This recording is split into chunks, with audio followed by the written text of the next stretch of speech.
Kapamilya, may pagsubok ka bang pinagdadaanan? Kung mayroon, makinig kang mabuti. Kung wala naman, humanda ka dahil may pagsubok na darating sa'yo. Ito po good news. Mamaya pag-uusapan natin kung ano-ano ang mga dapat gawin para mapagandaan at mapagtagumpayan ang mga pagsubok sa buhay. Sa ating episode na Pass the Test. At syempre, abangan din ang ating living benefits specialist na si Gina Criste para sa usapang life insurance. At para naman mas gumanda ang buhok, abangan si Jane Maganchang ng Jane Rockstar Salon para sa kanyang beauty tips or beauty tips for hair. At syempre mga kapamilya, binabati lamang namin yung mga nakatutok po sa amin week after week. Happy viewing po at maraming salamat sa pagtutok sa Tulong Ko Pasa Mo Global all over the world. Okay, this time, simulan na po natin ang ating programa ng Tulong Pampagana. Dahil ang paniniwala namin, one idea can change your life or one story can change your life. Makinig po kayo mabuti. Ang tulong pampagana natin sa araw na itungkol ay sa isang wedding anniversary gift. Malamang yung mga may asawa dyan, problema nyo po ito kung isa kung ibibigay nyo po sa asawa niya, makinig po kayo mabuti sa kwentong ito. May mag-asawang parehong 60 years old. Ang tawag natin dyan ay senior citizen, no? At habang nasa party sila na nagse-celebrate sila ng kanilang 35th wedding anniversary, ay may dumating na wizard at kinongratulate silang dalawa. So sabi nung Parang wizard, genie, yung wizard po, parang genie. yes, oo, sabi, bilang regalo, bibigyan ko kayong dalawa ng pagkakataong humiling. Yan. Wish, di ba? Pero dapat one wish lang bawat isa sa inyo, di ba? So unang nag-wish si Mrs. Sabi niya, gusto kong mag-travel around the world. Yan. So biglang poof, nagkaroon ng tickets, no, sa kanyang kamay for a world-class cruise. So pagkatapos ni Mrs., tinanong naman ni Wizard si Mister, ikaw naman, ano naman ang iyong wish? Sabi niya, wish ko na ang Mrs. ko ay maging 30 years younger. Yan. So syempre, pinick up naman ni Wizard ang kanyang wand at naging 90 years old si Mister. Nakuha niyo po yung kwento. Okay, ganda po. Maganda po matututunan natin dito kasi po may mga bagay po na kailangan natin maunawaan patungkol sa mga wish natin na kuminsan nagiging problema sa buhay. What we can learn from this story? Number 1. Yan. Lesson number 1, be careful with what you ask for. You might get it. Yeah, so ganun po. Balikan po natin yung kwento kanina. Wedding anniversary, nag-wish po yung lalaki na yung kanyang asawa ay maging 30 years younger. So parang younger than him. So parang isip ng lalaki na dapat yung asawa niya, kung siya po ay 60 years old na, Pareho dapat silang 60. Oo. maging 30 yung babae. Yun ang pag-unawa po ng lalaki. Kaya lang, sabi niya, 30 years younger than him. So pagkaunawa po ni Genie o ni Wizard, basta mas bata ng 30 years. So ginawa pong 90 si Mister. So na-achieve po yung goal. Naging 30 years younger. Pero ito po problema, hindi po yun yung gusto ng lalaki. Ingat po kayo dyan. Kaya talagang mag-ingat sa mga hinihiling mo. Dapat maging specific ka. So, ganoon din po sa ating buhay. May mga pagkakataon po sa buhay natin na marami tayong hinihiling. May gusto tayong mangyari. Gusto kong yumaman. Gusto kong magkaroon ganito. Okay naman po yun. Kaya lang po, minsan, sa ating kagustuhang yumaman, nakakalimutan po natin yung mga taong mahal natin sa buhay. Kung minsan po, nakukuha natin yung pagyaman, pero nawawala naman po sa atin yung ating mga mahal sa buhay, yung ating asawa, yung ating anak, yung mga mahal natin sa buhay. So, ingat po sa mga hinihiling. Baka makuha nyo, pero pag nakuha nyo, hindi pala talaga yun ang gusto nyo. Ingat. Yes. So, dapat medyo meron kang specific din na hinihiling na hindi lang, for example, kayamanan, kundi magandang relasyon. Lesson number 2, man's happiness really relies on contentment. Yan. So, yung kasayahan daw po ng tao, hindi lang po lalaki yun, man. Ibig sabihin po, humankind, lalaki, babae, ang ating kasayahan daw po ay hindi nakasalalay sa mga pwedeng magkaroon tayo. Oo. Nakasalalay daw po ang ating kasayahan sa ating contentment. So, ano po ibig sabihin doon? May ibang tao po, for example, may isang lumang kotse. Masaya po siya sa lumang kotse. Oo. May ibang tao, may bagong kotse. Pero malungkot. Bakit? Kasi yung bagong kotse niya, hindi yung gusto niyang Ferrari. O o Lamborghini. So, ibig sabihin, dahil may bago na siyang kotse, malungkot pa rin siya. Kawawa naman Kasi yun. hindi siya kontento. Pero po may ibang tao, luma na yung kotse, kontento siya sa luma niyang kotse dahil nagagamit niya pagkatid sa anak niya, sa asawa niya, pagpasok sa opisina. Kaya lagay niyo po sa isip niyo, man's contentment relies on our man's happiness. happiness po, yung kasayahan daw po natin relies on our contentment. Ang tanong, alam mo ba bakit hindi ka masaya? Baka hindi ka marunong makontento sa buhay. May asawa ka na, naghahanap ka pa ng iba. Diba? Sabi nga, to be content doesn't mean you don't desire for more. Hindi naman masamang mag-aspire ka ng mas maganda, promotion, or what. It means you're thankful for what you have and patient for what's to come. Yeah. Kumbaga, kung ano yung meron ka, pasalamatan mo, doon nagmumula yung kaligayahan eh. 'Di ba? At maging pasensyoso daw tayo sa mga paparating, hindi minamadali. 'Di ba? Kaya po maraming taong malungkot sa buhay eh. Bakit po? Meron sila, hindi sila nakontento at naghahanap pa sila ng iba o naghahanap pa ng karagdagan. For example po, meron po silang asawa. Ito, asawa nila. Tapos, okay naman. Kaya lang, sana ganito yung asawa ko. Sana ganito. Ano nangyari? Dahil naghahanap ka ng sana, hindi naman nangyayari yung sana mo, nalulungkot ka. Pero, kung titingnan mo yung asawa mo, masaya ka na dapat. Kung naging kontento ka, kung ano yung meron ka ngayon, makikipasaya ka. So, yun po sana pag-isipan yung buti. Anumang relasyon meron po kayo, wala pong masamang maghangad ng mas maganda. Pero kung wala pa yung maganda, makontento ka, so meron ka ngayon. Para katulad sa kwento natin, di ba? Kung 60 years old yung asawa, may mamakontento ka, may naghanap ka pa ng 30 years younger, yung tuloy, ginawa kang 90, di ba? So yun po, ganun din po sa trabaho. Kung minsan, may trabaho na tayo, naghahangad tayo ng mas mataas na sweldo, hindi po masama yun. Ang problema, wala pa yung mataas na sweldo. So what do you do? Maging kontento ka sa sweldo mo ngayon, at maging masaya ka. At pag ginawa mo yan, dahil masaya ka, baka gumanda yung trabaho mo, baka dumating yung mas mataas na sweldo. Yun po ibig namin sabihin. Lesson number 3, nothing is more expensive than a missed opportunity. Yan, ganun po nangyari po kay Mister. Mayroon pong oportunidad na gumanda buhay niya. Kaya lang, di po niya sabing mabuti yung gusto niya. Unlike po si Mrs. World Tour, nakuha niya po yung World Tour. Kasi malinaw po sa kanya yung gusto niya. Ganun din po sa ating buhay. Kubiksan po, may mga oportunidad na available sa atin dahil hindi tayo handa. Hindi tayo gano'n nag-iisip o hindi tayo nagpe-pray, nananalangin at humihingi ng tulong sa Diyos. May mga oportunidad na lumilipas sa atin o nilalagpasan tayo. Mas mahal Kaya daw po yun. nasisira po yun. Oo, mas mahal na kabayaran yung na-miss mo yung opportunity. So yun po, huwag niyo po kakalimutan yung mga bagay na yan dahil makagamit niyo po yan para mas gumanda ang buhay niyo. At syempre, nako, wag niyong ma-miss yung opportunity na para ganahan kayong kumain, bisitahin niyo po ang Butterberries Cafe Food Truck. Every Saturday po yan, located in Eco Park, 1030 Alpine Street, Los Angeles, California. Every Sunday naman po, 9 to 5 p.m. ay nasa Melrose Trading Post po sila, 7850 Melrose Avenue, Los Angeles, California. Kung gusto niyo naman ng catering, tumawag lang po sa 323-610-9005 or 323-244-9785. So mamaya marami pa tayong pag-uusapan na tunay na magpapaganda ng ating buhay. Magbabalik pa ang tulong ko Pasa Mo Global. Huwag po kayong bibitin. Tulong ko ipasa mo, gaganda ang mundo.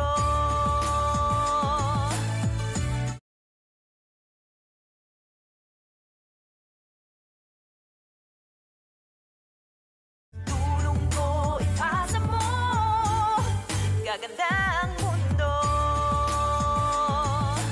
Nagbabalik ang tulong ko Pasa Mo Global. Rick Garcia po. At Abilene Garcia. Dadako na tayo sa ating tulong pang paganda ng buhay. Ang paniniwala namin, you don't become what you want, you become what you do continually. Kapamilya, pag-uusapan natin ngayon ang isang internet article. Ito po ang title, makinig kayo mabuti. 10 signs it's time to stop helping someone by Amen Clinic. Okay, number 1, when the help you're offering is not helping.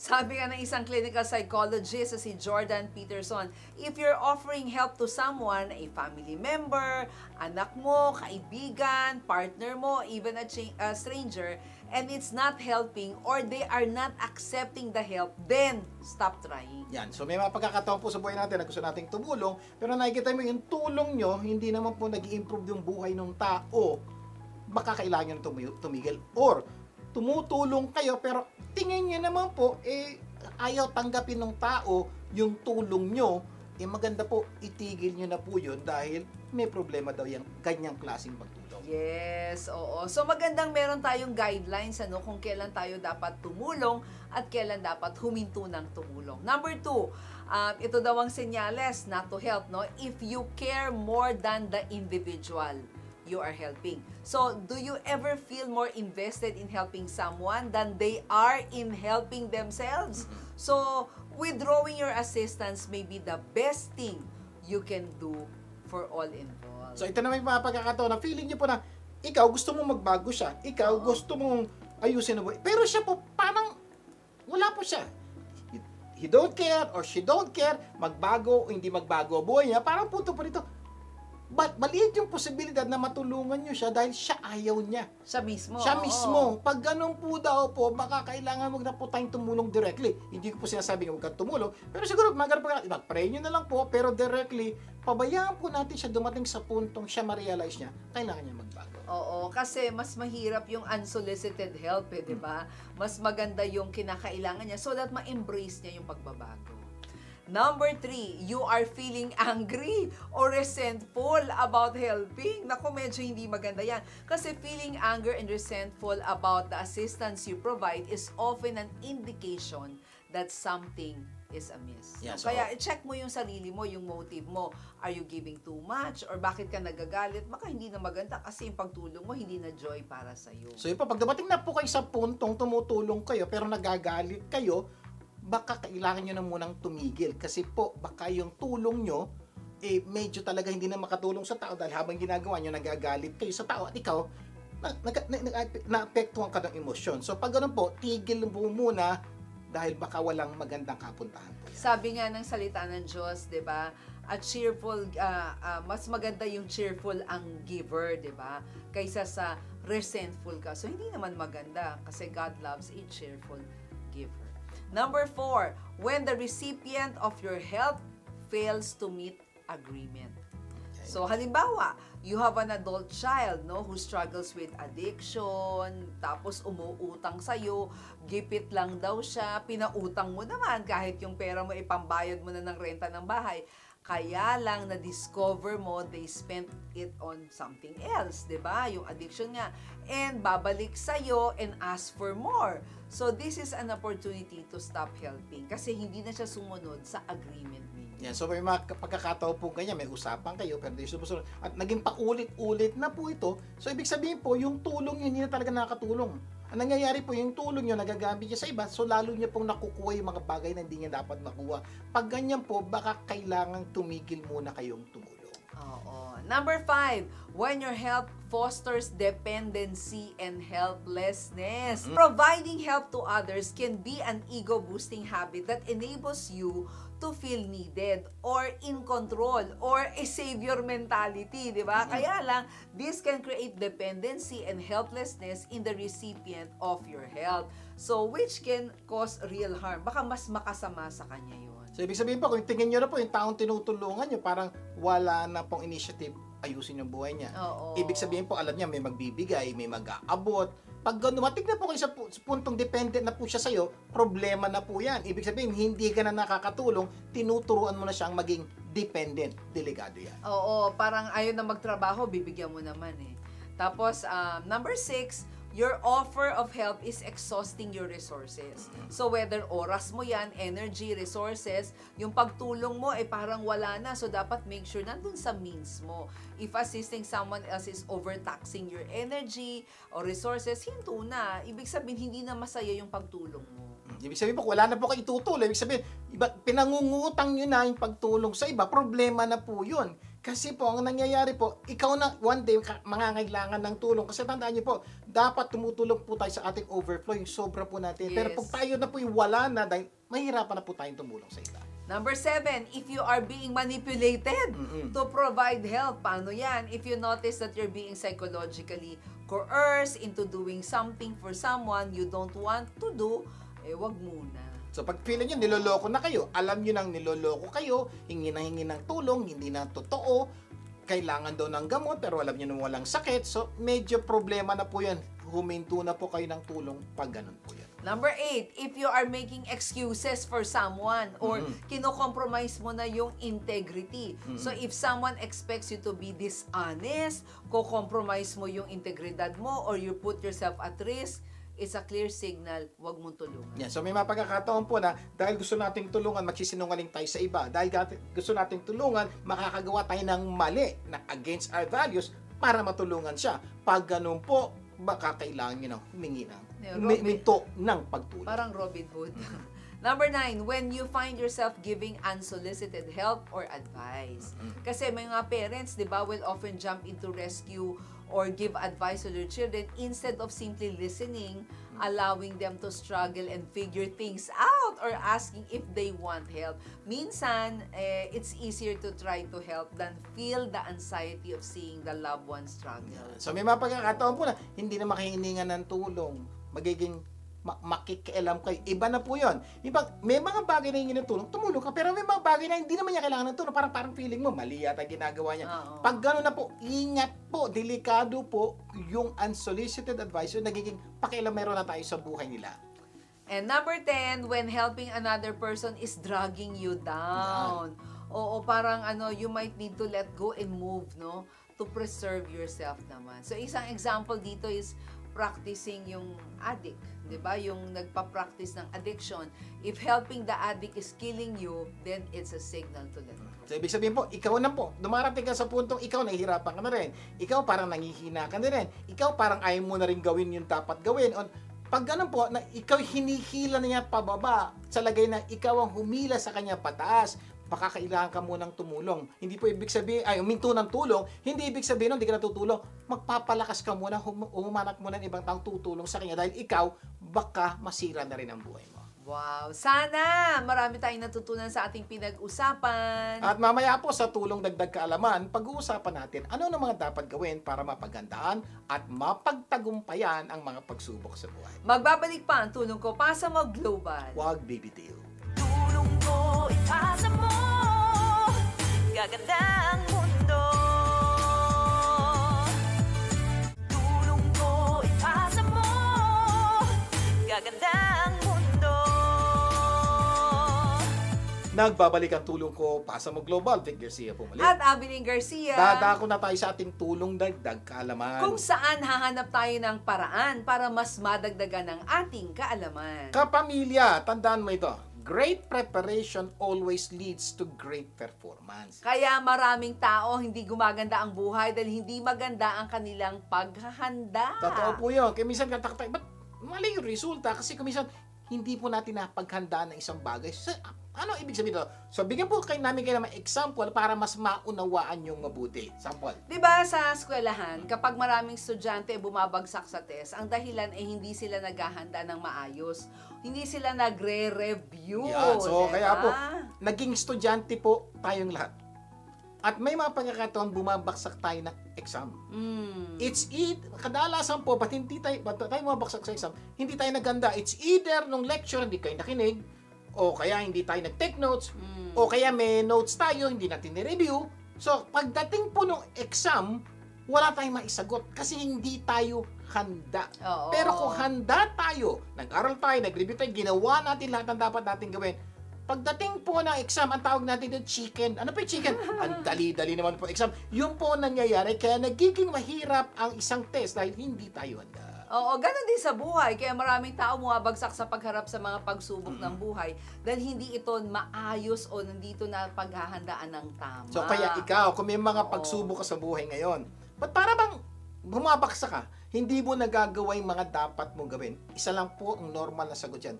Hindi mo yan napaghandaan. Yes. At dahil hindi mo napaghandaan, bumabaksak ka sa pagsubok ng buhay. Ibig sabihin, hindi mo nasusolusyonan yung mga problemang meron ka. Paano ba maghanda? 'Di ba? Sa eskwelahan, uma-attend tayo ng klase, 'di ba? Hindi tayo nagka-cutting class dapat.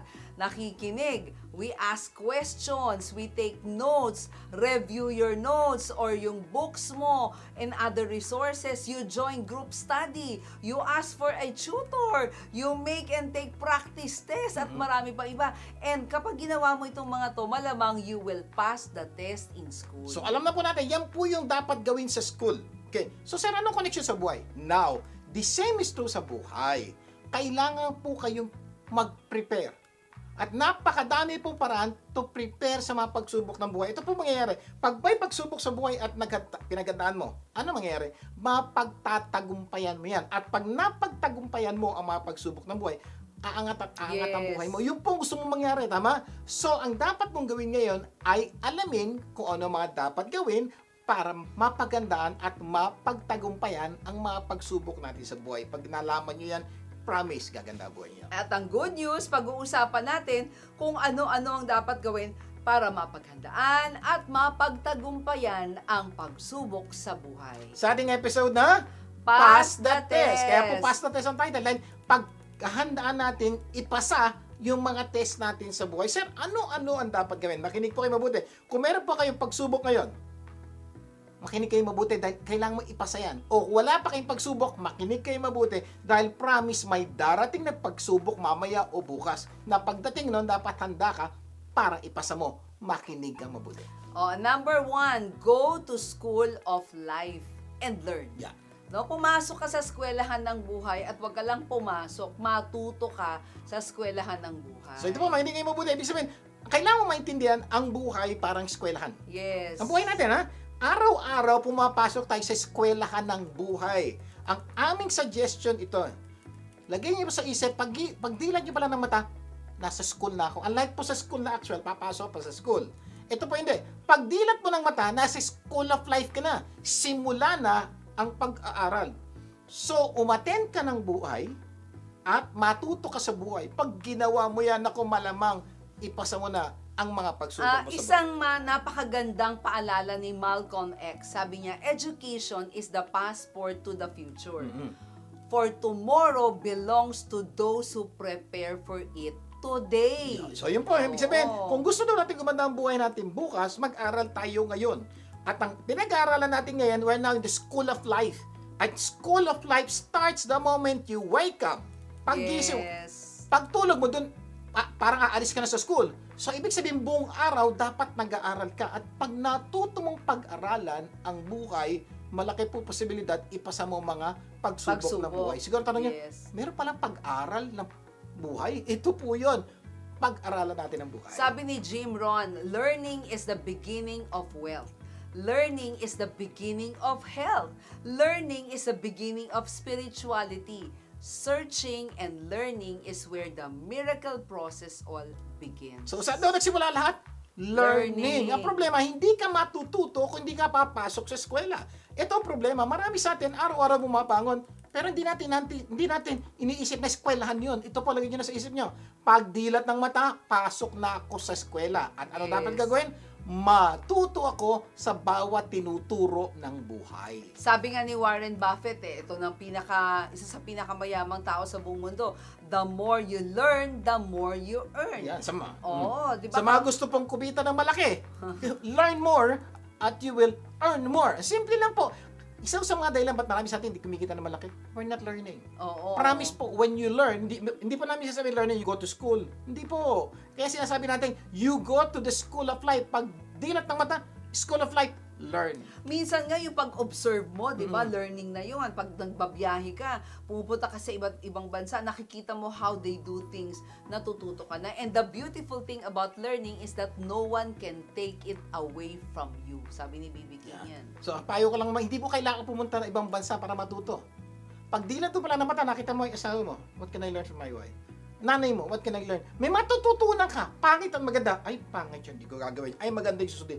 Pagdating po sa biyahe, ay, walang hiyang driver yun. Ay, ito, mabait na driver. Matuto ka. Pagdating sa opisina, ay, yung boss ko, bait ngayon, ha? Ganito ginawa. Ay, yung opisina ko. So, ibig sabihin, lahat ng taong makita mo can teach you.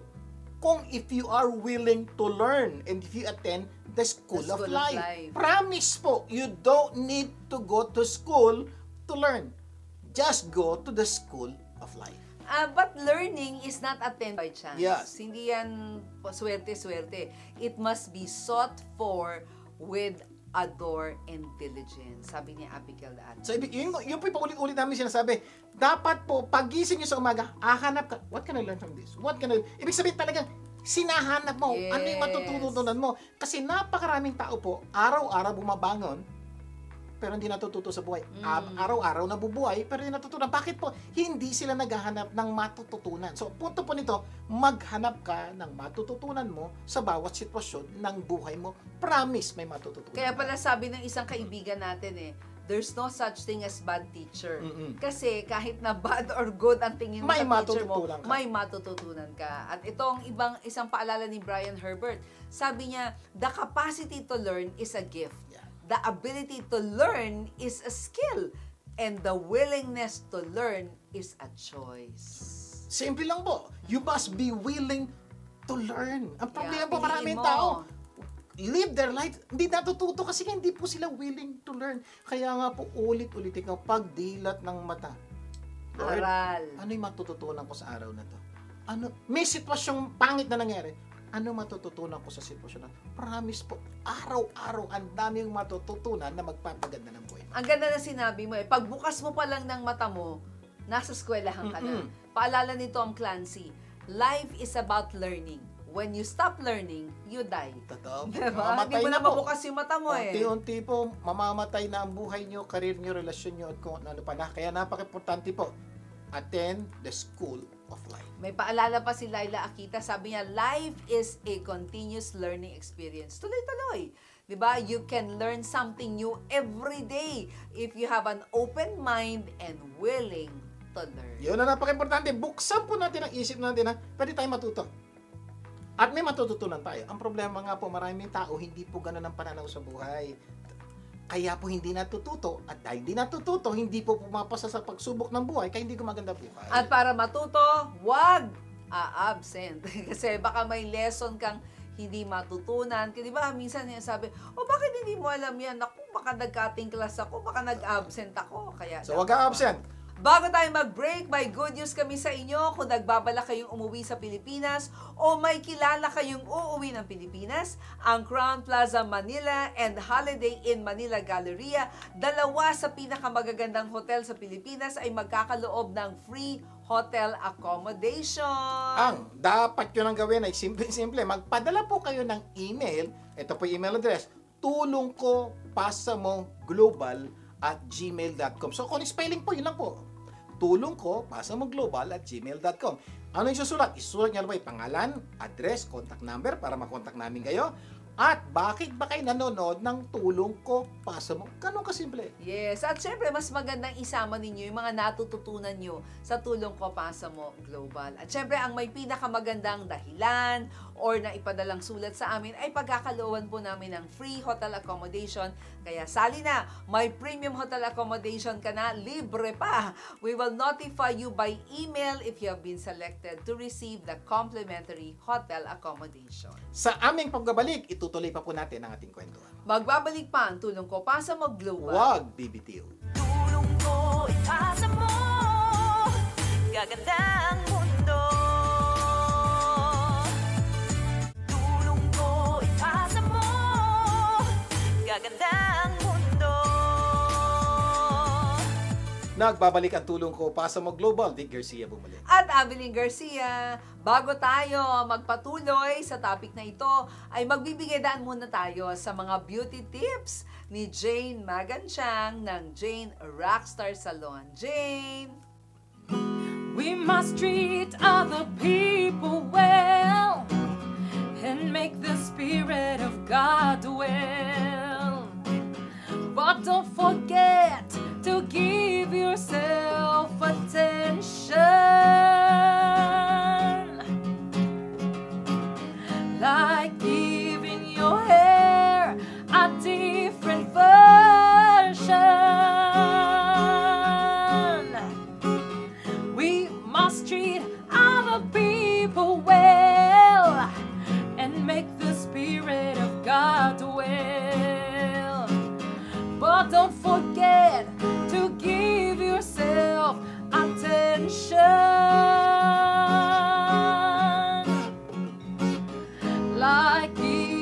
your hair a different version. Let your voice be heard by the way your hair speaks. Jane Rockstar Salon. Yes, you can be home. Maraming salamat, Jane. Galing naman yan. Visit Jane and get a free hair consultation at Jane Rockstar Salon at 12146 South Street C, Artesia, California. Tawagan po numerong 562-850-7110. itutuloy na natin ang pagsagot sa tanong na ano-ano ang mga dapat gawin para mapaghandaan at mapagtagumpayan ang mga pagsubok sa buhay. Sa ating episode na Pass the Test. O, repeat tayo. Na-discuss Review. natin kanina. Number 1. Number 1, go to the School of Life and learn. So, pumasok po kayo araw-araw pag gising sa umaga. Papasok kayo at mag-isip na kayo. Ano yung pwede nyo matutunan sa bawat pangyayari sa buhay? Promise po, may matututunan kayo magpapaganda ng buhay niya. Number 2, listen attentively. Ayan. Makinig mabuti sa mga sinasabi sa'yo o ipinapakita sa'yo ng mga tao dahil dyan manggagaling ang mga sagot sa mga test ng buhay. Totoo yan. Ibig sabihin, pag-gising pa lang, makinig ka. Makinig ka sa asawa mo, sa anak mo, sa boss mo. Yan ang mga impormasyon na papasok sa inyo. At yan po yung mga impormasyon na magagamit nyo sakaling may test na dumating. Yan po ang sagot nyo dun sa test. At promise po, dahil nakinig kayo, nag-aral kayo, papasa nyo po yung test ng buhay. Parang sa driving test, di ba? Kapag ka inaral mo, di ba, may mga video nga na pwede mo panoorin. Kapag dumating na yung test, masasagot mo na. So, napaka-importante po na aral, pero ibig sabihin, makinig mabuti sa buhay. Observe carefully. Yes. That's how you learn. Observe, listen. Sabi ni Ralph Nichols, the most basic of all human needs is the need to understand and be understood. The best way to understand people is to listen to them. Kaya Napaka-importante makinig. po, matutong makinig. Ito pa isang bagay na importante natin. Makinig. Ang problema marami sa atin, gusto natin tayo yung salita ng salita. Hindi po. Sikreto po, kung gusto niyo gumanda ang buhay, tayo ang makinig. Kaya pansin po sa school, sino mas madalas magsalita? Teacher o estudyante? Teacher. Kasi nga, siya'y nakakaalam nung dapat na ituro sa atin. Siya'y nakakaalam yung sagot sa tanong. So, ganun din po sa ating buhay. Matuto tayo makinig. Promise po, it will change your life. Kumbaga, wag mong deadmahin. Kaya madalas tayong bumabagsak sa test dahil hindi natin nadidinig yung tamang sagot. So, dapat makinig mabuti. Sinabi na sa'yo ng asawa mo kung ano magpapasaya sa kanya, hindi mo pa rin ginagawa dahil hindi mo nadinig o hindi ka nakikinig. Dalawang bagay po yan, ha? May mga bagay kaya po hindi natin na ipapasa yung test o tama yung sagot sa exam kasi hindi natin nadinig. Bakit? It's either distracted tayo o may iba tayong ginagawa. Kubisa naman po intentionally, hindi tayo nakikinig. Iba po yung hindi mo nadinig kasi na-distract ka. Iba naman, hindi ka nakikinig. Bakit? Yan na naman, nadinig ko na yan, ayoko na yan, maliwala yan, mali yan. So dahil ayaw mo makinig, hindi mo madidinig. Kaya Yes. dahil di mo nadinig, hindi ka matututo. Sinabi na sa'yo ng boss mo kung anong dapat mong gawin para ma-promote ka. Hindi mo pa rin ginawa, hindi mo na nadinig at hindi ka rin nakikinig, paano ka mapopromote? So, diba? kung din po sa opisina, may mga pagkakataon, taka-taka, Oo. ba't na-promote? Alam mo na naman, sinabi na nga sa'yo eh. Hindi ba? Sinabi ito dapat mo gawin, kaya lang, hindi ganyan, hindi dapat ganyan. Ayan, hindi ka nakikinig, ayaw makinig, dahil tingin mo, mas patalino ka pa sa teacher, problema talaga yan. Sinabi na sa'yo ng Diyos ang mga dapat mong gawin. Hindi mo pa rin ginawa dahil hindi mo nadinig o hindi ka nakikinig. Ganda po nun. Alam niyo po, Diyos gusto po pagandahin ang buhay natin. Kaya lang po, andalasan po, may mga pagkakataon, ayaw nating makinig. Or, hindi tayo nakikinig dahil hindi po tayo nagbibigay ng panahon para makinig sa Diyos. At dahil po, hindi tayo nagbibigay ng panahon para makinig sa Diyos, hindi natin nadidinig. Kaya po, pagdating ng exam o pagsubok ng buhay, you don't know what to do. Ano gagawin ko? Ano gagawin? Yes. Prior to this, sinabi na sa'yo ng Diyos, ito, pag dumating, ito gawin mo. Pag ito gawin mo, ito gawin mo. Ang problema, dahil di nakinig, kaya po nagkakaproblema tayo sa buhay. Tatandaan mo na yung wisdom is the reward you get for a lifetime of listening.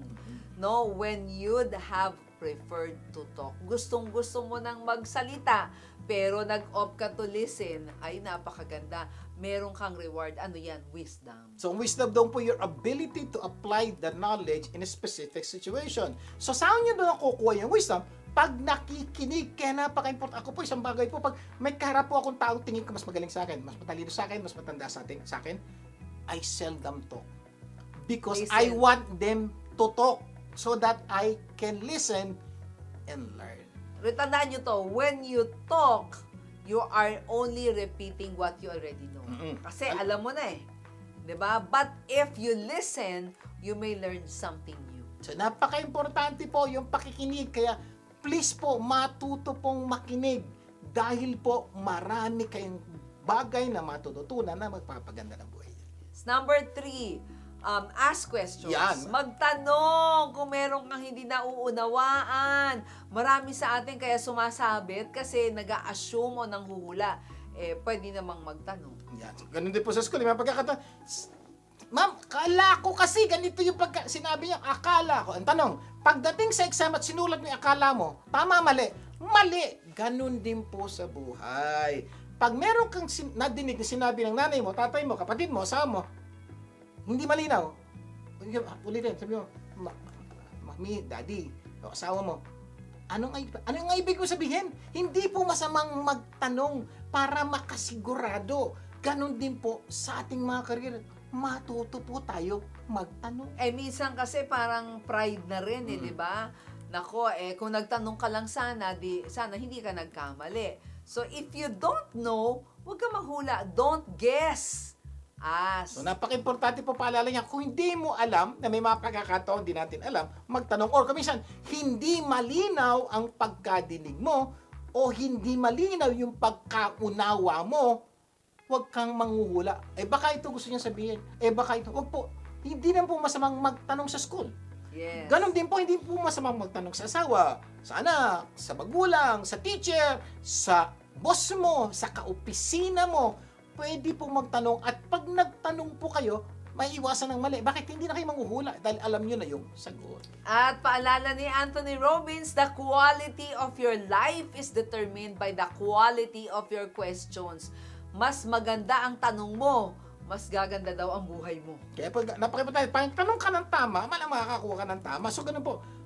Kaya po kailangan magtanong. Ito mas matindi. Pag hindi ka nagtanong, anong quality meron ka? Oo. Mas malaki pong problema yun. So kaya napaka-importante po daw kung gusto natin gumanda ang ating buhay, magtanong ng tama. At pag tama ang tanong, tatama ang buhay. Dagdag pa ni Anthony, sabi niya, successful people ask better questions. And as a result, they get better answers. Nasa quality ng pagtatanong mo yan, di ba? Pero saan ang gagaling ang magandang tanong sa pag-isip? Kasi hindi ka basta tanong ng tanong. Kaya ka nagtanong, may nadinig ka. Kaya ka may nadinig, and you listen attentively. At dahil may nadinig ka, nag-isip ka, tama ba yun? Parang hindi. Dahil di ka sigurado, nagtanong ka. Yes. Pero kung hindi ka nakinig, hindi ka magtatanong. Kaya napaka-importante po yung kanilang step. Makinig ka. Pagkatapos makinig, may problema, magtanong ka. Pag ito po ginawa nyo, maraming bagay na magbabago sa buhay niya. Kasi mas magandang kinaklarify mo sa eskwelahan, di ba? Na merong sinabi sa iyo yung teacher, nakinig ka. Pagkatapos parang hindi yata clear, pagtanong. Yeah. Di ba?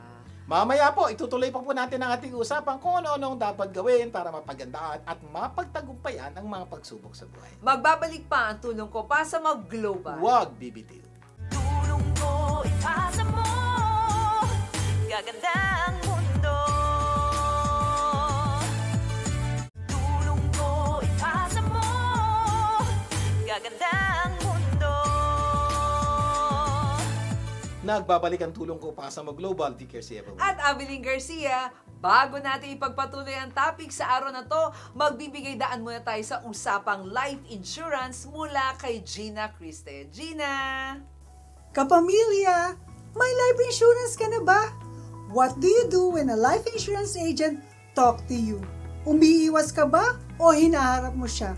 Aminin! Your reaction depends on your information. May kilala ka bang may car insurance pero walang life insurance?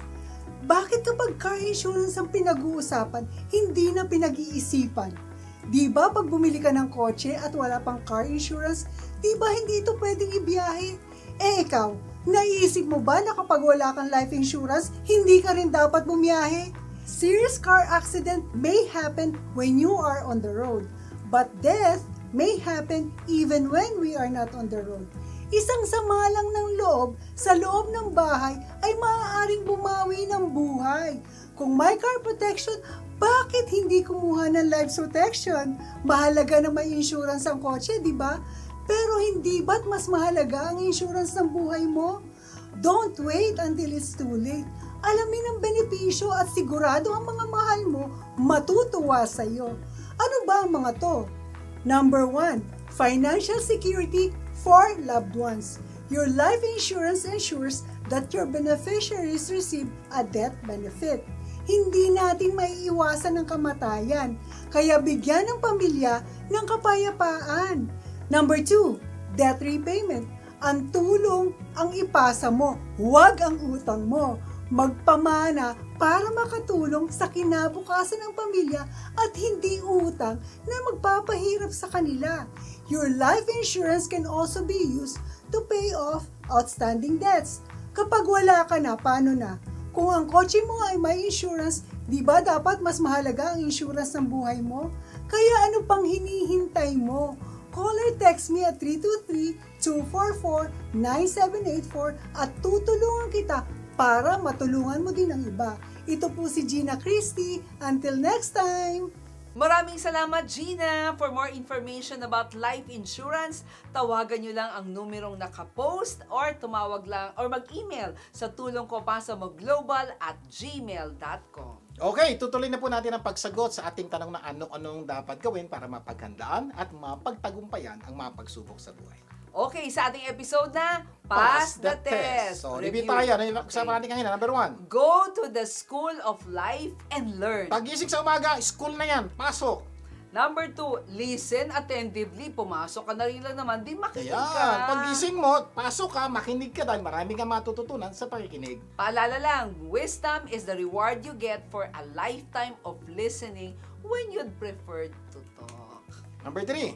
Ask questions. Pag hindi malinaw, meron kang di naintindihan, magtanong, huwag manghula. Paalala lang ha, the quality of your life is determined by the quality of your questions. Okay, number 4 na po tayo. Number 4, take notes. Ano lang po kasimple eh. Saan ka nakakita ng eskwela na walang take notes? Dati, gumagawa tayo sa notebook. Ngayon, meron pa rin. Meron pong laptop, meron pong iPad, meron pong cellphone. Ngayon, up to now, nagte-take notes ang mga estudyante. Kasi sa totoo lang, hindi naman lahat maaalala mo, di ba? Kaya matutong mag-take ng notes. So yun po, napaka-important. Kaya mapasin niyo po, may mga tao, takataka kayo mga hindi nagte-take notes. Kaya pagdating mo na exam, ano na nga ba baksak. yun? Pero ang ginagawa po nila, ba't di kilala ko di nagte-take note, pero pumapasa. Ano pong ginagawa? Bago mag-exam, manghihiram ng notes ng iba, doon mag-take notes, doon po magkakram.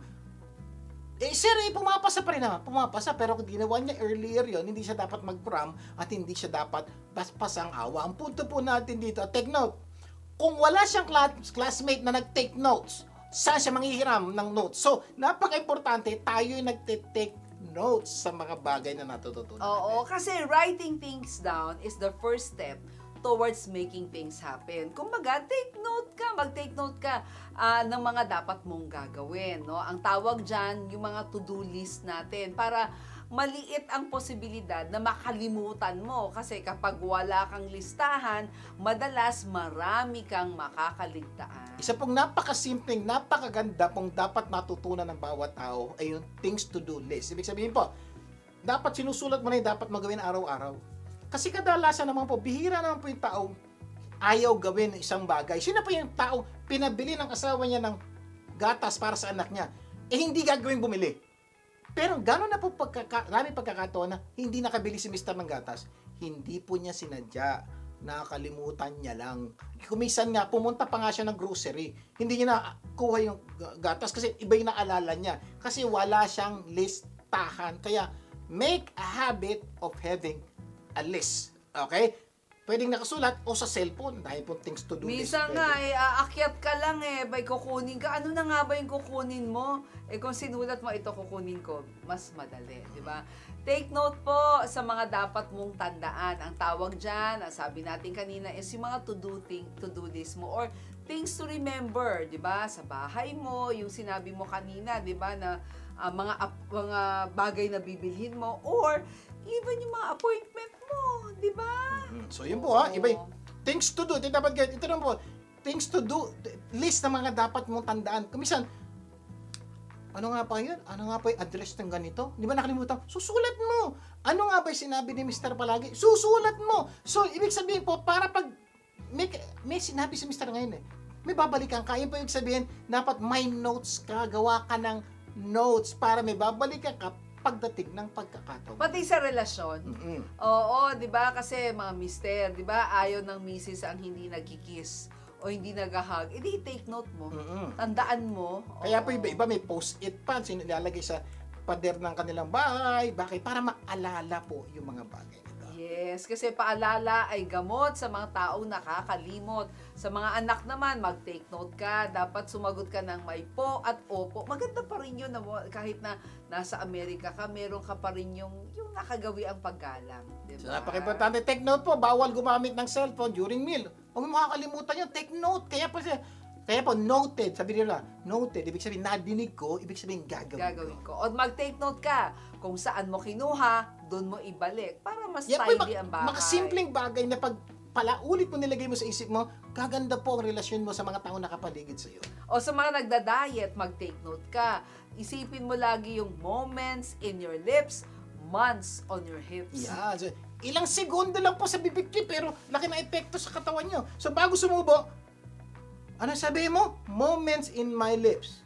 Months on my hips. Huwag na lang. So, ito po ibig sabihin ng take note. Pag ginawa mo yung take note, ang dami mong masamang dating ginagawa, hindi mo nagagawin. Di gaganda buhay mo. O kaya yung pag inom mo sa umaga ng tubig, di ba, pagising mo, nako, very effective talaga yan. Or mag-take note ka, pray when you wake up or pray before you sleep. Diba? Ibig sabihin ng take note, alalahanin mo itong mga bagay nito at pag ginawa mo to, gaganda rin ang At isang maganda is mag-journal ka siguro, no? Pwede mo i-take note yung mga blessings mo for the day para makapagpasalamat ka sa Diyos. Ano ba yung mga magagandang bagay na ginawa ng Panginoon sa araw na ito? So, pag ganyan ginawa mo, make sigurado po, unti-unting makikita niyo pagbabago sa buhay. Pati yung failures, di ba? Pwede mo i-take notes yun na yung di ba, sa eskwelahan nga may report card, may letter F, di ba? So kapag may failure ka, magtatanda ka. So take note sa mga failures mo para maiwasan mo ulit yun. At para pag nag-retake ka, alam mo na yung gagawin Di ba, mo. tinitingnan? Saan ba ako nagkamali? Ay, hindi ako nagkamali. Yun ang taking notes. Dahil nagkamali ka doon, huwag mo nang uulitin. Kaya maganda, nire-review po natin yung mga past exams natin o past experiences natin so that hindi na maulit. At marami pang dapat i-take note. Number 5. Number 5, review your notes. Sabi nga ni nanay, di ba, paalala ang gamot sa taong nakakalimot. Sayang ang mga notes kung hindi mo babasahin ang notes mo. Kaya napaka-importante po yung notes. Dapat notes. Kaya po dapat nakasulat. For example po ako, may mga pagkakataon po akong pinag-pray many months ago. Ano nga ba yung pinag-pray ko? Nakalimutan ko na. Pero nung pinag-pray ko, sinulat ko, sumabalik. Ay, ito pala yun. Ay, may sinabi nga pala yung asawa ko 3 months ago. Ano nga ba yun? Ang hirap tandaan po. Kaya dapat take notes. Ibig sabihin, isulat. O sa modern term, huwag na isulat. Ipindot-pindot sa cellphone. Kasi po, ang ganda po ang cellphone, mayroon po siyang notes function. So that hindi po makakalimutan. Ako nga po, lahat po ng tinuturo namin sa inyo, nasa notebook namin. Ang tawag po namin, Digital OneNote. Ibig sabihin po, it's a notebook ng mga bagay na naituro na namin na pwede namin balikan dahil nasa notebook. Oo, para kami rin mapapaalalahanan. Mas maganda, hindi mo lang tinitake notes, babasahin mo, aaralin mo yung notes mo, para nang paulit-ulit. Remember ha, repetition is the mother of all skills. Kaya pagdating ng test, alam mo na yung sagot and you will pass the test. So yun po, paulit-ulit yung balikan ng mga bagay nito, makikita niyo po, may magandang mangyayari. Okay, ito po, malamang marami kayo natutunan sa pinag-usapan natin ngayon. Kung kayo maraming natutunan at gusto niyo po talaga ipasa ang mga test na pagdadaanan niyo, ito po hiling ko namin. Manood po kayo sa susunod na linggo dahil may 5 pang importanteng steps na dapat nyo matutunan para ipasa ang mga pagsubok sa buhay. At pag natutunan nyo to, pangako po, gaganda, aayos ang buhay nyo. Kaya huwag din yung kakalimutan ang Pass the Test Part 2. Yan. Sana marami tayong natutunan sa ating mga pinag-usapan, di ba? So part 2 po, huwag kakalimutan ha. So please ha, dahil marami pa kayong tunay na matututunan na magpapaganda at magbibigay ng tagumpay sa inyong At buhay. syempre sa part 2, pag-uusapan natin ano-ano mga dapat gawin para mapaghandaan at mapagtagumpayan ang mga pagsubok sa buhay. Okay, closing prayer po tayo. Ang mga nasa langit, maraming po salamat sa pagpapaalala nyo sa amin na kailangan po kami mag-aral, kailangan po kami mattend po ng School of Life, kailangan po namin mag-take notes, makinig mabuti, tribute ang mga bagay na ito dahil ito po yung mga bagay na natunay na magpapaganda sa aming buhay. Gabayan niyo po ang bawat Pilipino saan mang sulok ng mundo. At ito dalangin namin sa pangalan ni Jesus. Amen and amen. Tandaan ha, kung ano man ang naitulong sa inyo ng programa, ipasa mo naman sa iba. Imbitahin niyo po yung mga kapamilya na tumutok sa programang ito sa susunod nating pagsasama. At sama-sama nating pagandahin ang ating At buhay. ng mga mahal natin sa buhay. Ako po ang iyong kapamilya, Vic Garcia. Ako naman po si Abilene Garcia. Laging tandaan, sa tulong ko pa sa Mo Global, Gaganda ang mundo. Tulong ko ipasa mo. Gaganda ang